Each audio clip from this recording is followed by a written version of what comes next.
Live India 24 channel में आप सभी का बहुत बहुत स्वागत है। आइए सुनते हैं महेश भारद्वाज जी द्वारा लिखित किताब अवतारों की श्रेष्ठ कहानियों से ली गई कहानी भगवान परशुराम रूप में का भाग 2। सहस्त्रबाहु के अत्याचार की कहानी सुनते ही परशुराम जी के हृदय में क्रोध की आंधी उमड़ पड़ी। वे शीघ्र ही फरसा, धनुष, तरकस और ढाल आदि अस्त्र शस्त्र लेकर महेश्मती की ओर चल पड़े। परशुराम जी देखते ही देखते महेश्मती जा पहुँचे। वे हाथ में धनुष, बाण और फरसा लिए हुए थे। उनके शरीर पर काले रंग का मृग चर्म शोभा दे रहा था। उनकी जटाएं सूर्य की किरणों के समान चमक रही थीं। परशुराम जी को अस्त्र शस्त्र से सज्जित और वीर वेश में आता हुआ देखकर सहस्त्रबाहु आतंकित हो उठा। उसने शीघ्र ही परशुराम जी को रोकने के लिए एक अक्षणहीन सेना भेजी। उसकी सेना विविध प्रकार के अस्त्र शस्त्रों से सज्जित और हाथी, घोड़ों, रथ तथा पैदल सैनिकों से युक्त थी। पर परशुराम जी ने अकेले ही उनकी उस विशाल सेना को ध्वस्त कर दिया।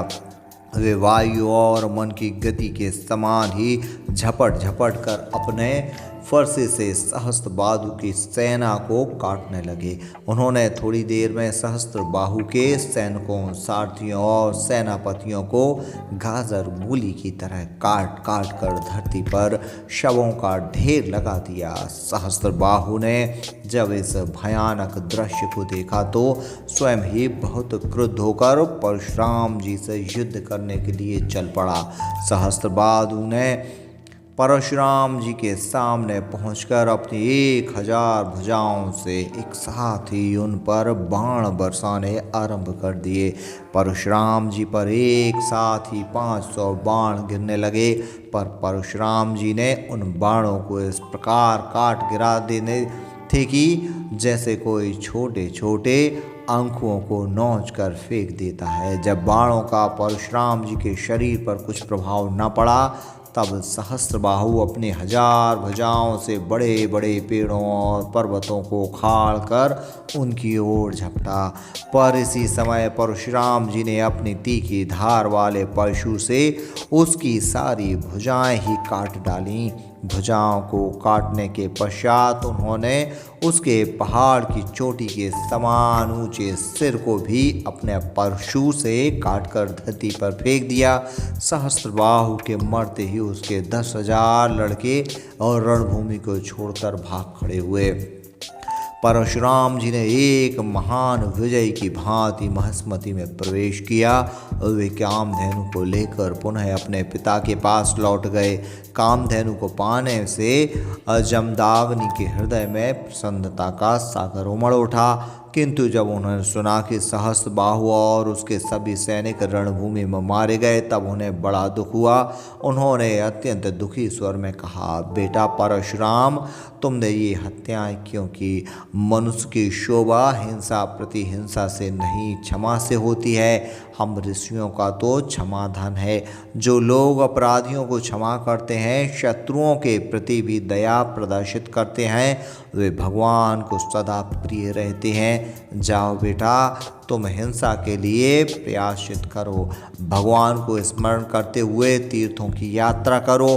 पिता की आज्ञा से परशुराम जी तीर्थ यात्रा के लिए निकल पड़े।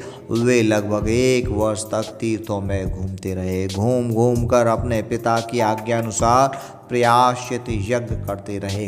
1 वर्ष के पश्चात परशुराम जी आश्रम में लौटे। जमदाग्नि मुनि अत्यधिक प्रसन्न हुए।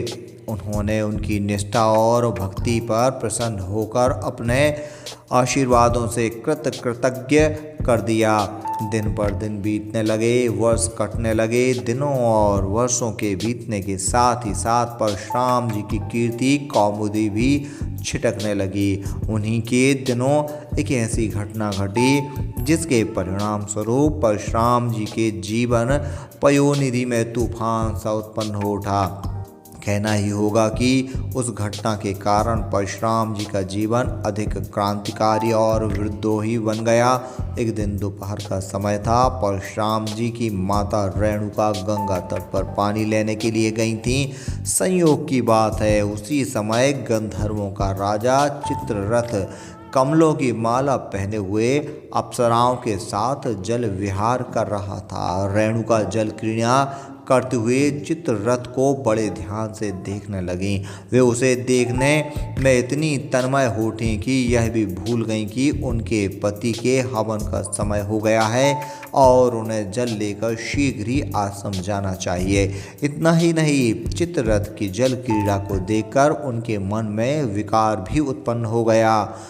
हठात उनका मोह भंग हुआ। उन्हें अपने पति के हवन के समय का स्मरण हो आया और वे शीघ्र ही कलश में जल लेकर आश्रम में पहुंची। हाथ जोड़कर अपने पति के समक्ष खड़ी हो गईं।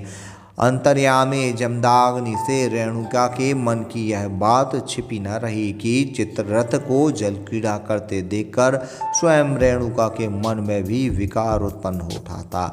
जमदाग्नि रेणुका पर कुपित हो उठे।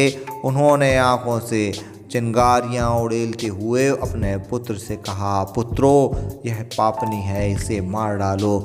परंतु जमदाग्नि की इस आज्ञा का उनके किसी पुत्र ने भी पालन नहीं किया। जमदाग्नि ने परशुराम की ओर देखा। परशुराम शीघ्र ही उठे। उन्होंने अपनी माता के साथ ही साथ अपने सभी भाइयों को भी काट गिराया। जमदाग्नि परशुराम पर अत्यंत प्रसन्न हो उठे।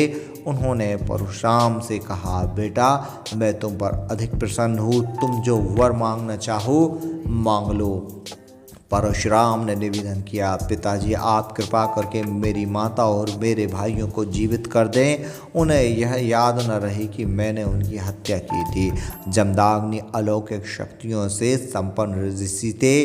परशुराम की प्रार्थना पर उन्होंने रेणुका और उसके पुत्रों को जीवित कर दिया। परशुराम अत्यंत प्रसन्न हो उठे। अपनी माता और भाइयों को पुनर्जीवित देखकर उनके मन में हर्ष तो पैदा हुआ ही, जमदाग्नि के प्रति उनके मन में और भी अधिक श्रद्धा और भक्ति पैदा हो उठी और वे अपने पिता जमदाग्नि को परमेश्वर मानकर उनके चरणों में अपनी श्रद्धा और भक्ति निवेदित करने लगे। उधर सहस्त्रबाहु के पुत्रों के मन में अपने पिता की हत्या का विक्षोभ बवंडर की भांति घूम रहा था और वे परशुराम से पराजित होकर भाग अवश्य गए थे, पर उनके मन में सदा प्रतिशोध की ज्वाला सी उठा करती थी और वे निरंतर इस बात की प्रतीक्षा में लगे रहते थे कि कब उन्हें अवसर प्राप्त हो और वे परशुराम से अपने पिता का बदला लेकर अपने हृदय की विक्षोभाग्नि को शांत करें। एक दिन दोपहर का समय था। परशुराम जी आश्रम में मौजूद नहीं थे। जमदाग्नि यज्ञशाला में बैठे हुए भगवान के चिंतन में अपने मग्न थे कि उन्हें अपने शरीर की भी सुध बुध नहीं थी।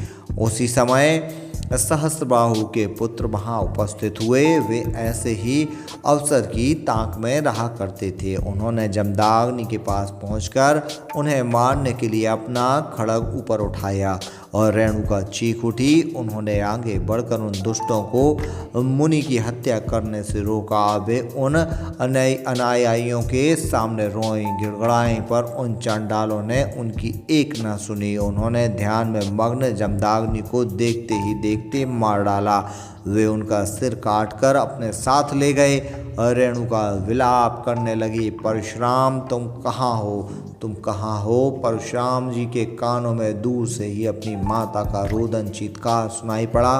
वे दौड़ते हुए आश्रम पहुँचे। उन्होंने आश्रम में जाकर देखे उनके पिता का धड़ बिना सिर के पड़ा था। उनकी माँ अपने पिता के शव के पास बैठकर विलाप कर रही थी। रेणुका परशुराम को देखते ही चीख उठी। वे रो रो कर कहने लगीं, बेटा परशुराम, तुम्हारे पिता की यह बुरी गति सहस्त्रबाहु के पुत्रों ने की है।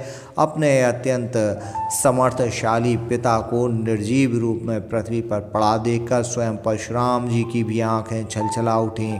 वे अत्यंत कातर स्वर में कह उठे, पिताजी, आपको क्या हो गया? आप तो धर्म के अनन्य पुजारी थे, अलौकिक शक्तियों से संपन्न थे। उन दुष्टों ने आपको किस प्रकार मार डाला? आप क्यों हम लोगों को छोड़कर स्वर्ग चले गए? इतना कहते कहते परशुराम के वदन में क्रोध की ज्वाला भड़क उठी। वे अपने पिता का मृत शरीर अपने भाइयों को सौंपकर स्वयं हाथ में परशु लेकर क्षत्रिय नृपतियों पर संहार करने के लिए चल पड़े। परशुराम जी क्रोधान मत होकर महिष्मती नगरी में जा पहुँचे। उन्होंने सहस्रबाहु के पुत्रों के सिर काट काट कर नगर के मध्य में मुंडों का एक पर्वत सा खड़ा कर दिया।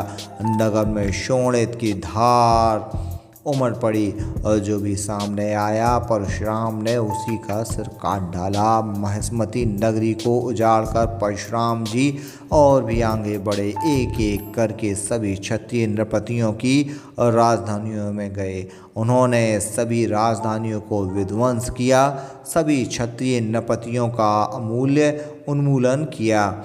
एक या दो बार ही नहीं, उन्होंने 21 बार क्षत्रिय नृपतियों का संहार किया। उनके बाल बच्चों तक को मृत्यु की गोद में सुला दिया।